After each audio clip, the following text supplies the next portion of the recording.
المغرب، شعب المغرب كامل، جميع الجهات التليفون يبكي يسولوا فيا يعني مشيت شمودي ترجع. والبارح كانت داروا معايا الجمعيه اللي كتدافع عن حقوق اللاعبين اللي كيترأسها الحدا وفقها، قالوا لي غنجيو عندك واحد الفرحه.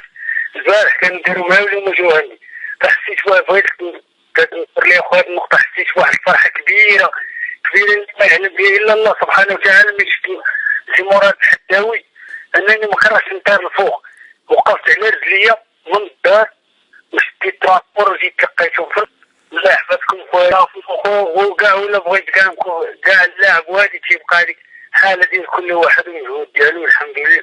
ولكن يعني عاب وبغيتك تسول على هاد الحوايج اللي كانت عندك النوامه ديال الفراق اللي سولتي العامري اللي كان مدرب ديال سيدي قاسم اللي كان تيترأسنا، ومدرب سيدي قاسم الفريق اللي دوزت فيه 3 سنين. سول الوفاق بوزنيقه، سول عياش ديالها، سول شباب الصناف يعني.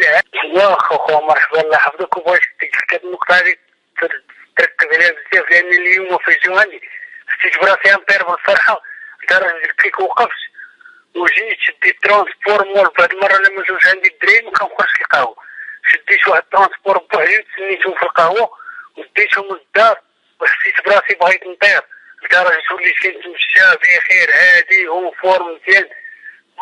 ما حسيت براسي هذيك اللعبه ديال ما عرف ما فهمتش راسي. واحد منا حنا، واحد مغربي جاهد وتقاتل مسكين والعائله ديالو على قد الحال ومشى عطى الكره وكيلعب، وهذا واحد النهار طلع حشومه.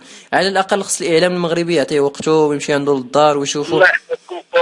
دابا كون ماشي الخضر نوالي اللي جا عندك ما غاديش نشوف، ما غاديش نعرفوك، ما غادي والو، ما كاين اللي غينساوك الناس.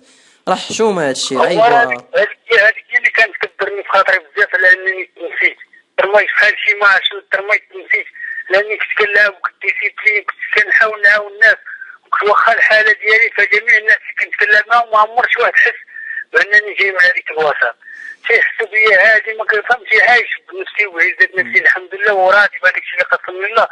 كنصرف شويه على والديا، شويه كنصرفوا على راسي باش نلبس وحوايج الفطور وكناكل وكذا، وكنخلي واحد الخير اللي الحمد لله اللي لقيته دابايا اللي فيه باش كندي بلاصه فيه باش كنصرف على والديا الدواء شنو خاصهم وش القوت اليومي.